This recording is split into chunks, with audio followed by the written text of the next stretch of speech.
Former England head coach Stuart Lancaster says he is still affected by their World Cup failure, but is now ready to return to full-time coaching. Lancaster left his role with England after they were knocked out in the pool stages of last year's home tournament.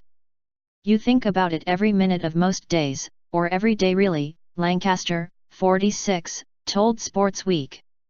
"It has been a while, and a lot of things have happened since then, but it's still fresh in my mind." The hosts were eliminated from the World Cup when they were beaten by Australia, a week after a dramatic loss to Wales, and Lancaster says he accepts responsibility for England's failure. "I was accountable more than anyone. I was the head coach and it was my responsibility to lead the team," he said. Lancaster says he was more pleased than anyone to see the team bounce back to win the Six Nations Grand Slam under his successor Eddie Jones. "I'm delighted for the players, the management and the coaches that we got the Grand Slam," he continued.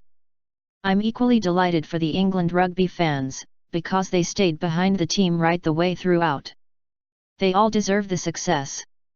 I will always support the England team, whether it is players and coaches, and that will never change." And after spending time at rugby clubs in New Zealand, Australia and South Africa this year, Lancaster is gearing up for the next chapter of his career, with the 46-year-old willing to take a job in the Southern Hemisphere.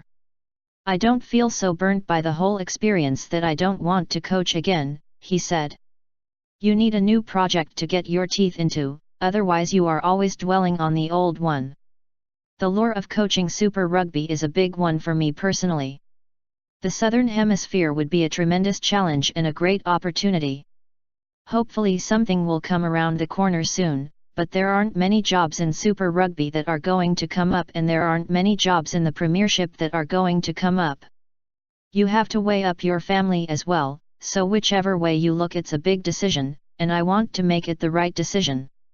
In a wide-ranging, exclusive interview with Gary Richardson on Sportsweek, Lancaster reflected on captain Chris Robshaw's decision at the end of the tight match against Wales to kick to touch instead of for goal, the Sam Burgess affair, the impact the World Cup had on his family, and where he goes next. "Chris was a brilliant captain for us and for me personally. I certainly wouldn't have anything said about that particular decision or what we did in the lead up to it. Games are never won or lost on one moment. Clearly the result against Wales was the critical moment in the World Cup for us. We were 22-12 up nearly 60 minutes into the game, and we lost a game we should have won. The reality was that we put ourselves in a position to win the game. I guess what disappointed me a little bit was the way Wales were allowed to stay in the game.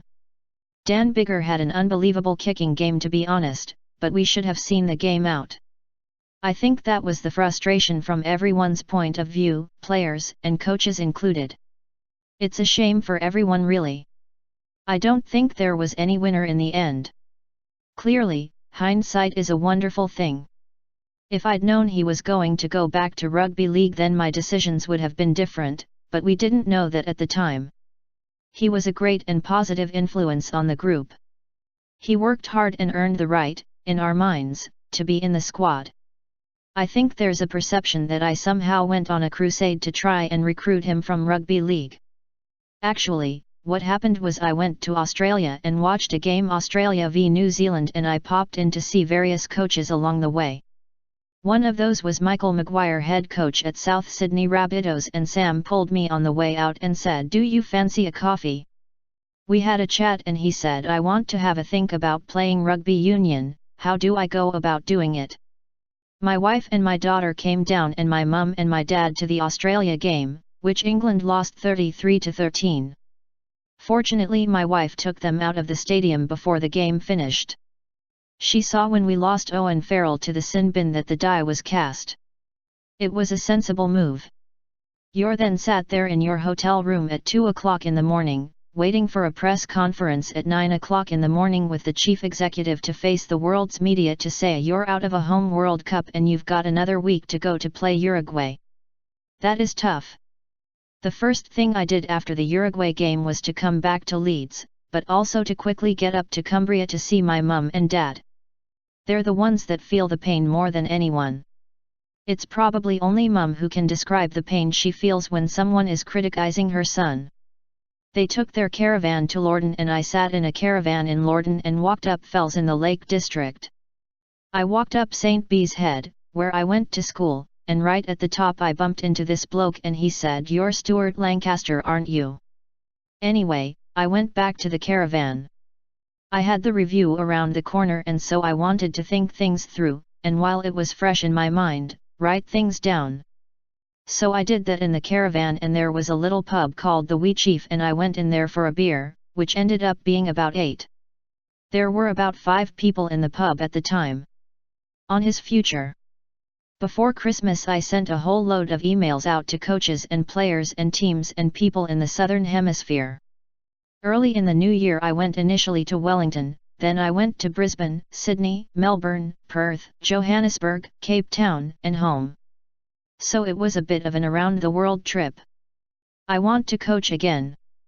The one thing the World Cup has taught me is that whilst my title was head coach, I probably took on so much that I wasn't doing as much coaching as I really would want to. In my next role I'd want someone to share the responsibility with me so I could concentrate on the coaching stuff, and that was as much my fault as anyone's. I probably could have got someone in who could have helped me shoulder the burden. Hopefully the team has been passed on in a good shape and with good, talented players coming through.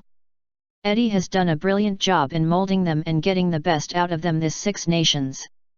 We met a couple of weeks after Eddie got the job. I don't see any point in learning all the lessons I learned and not passing them on, that would be ludicrous.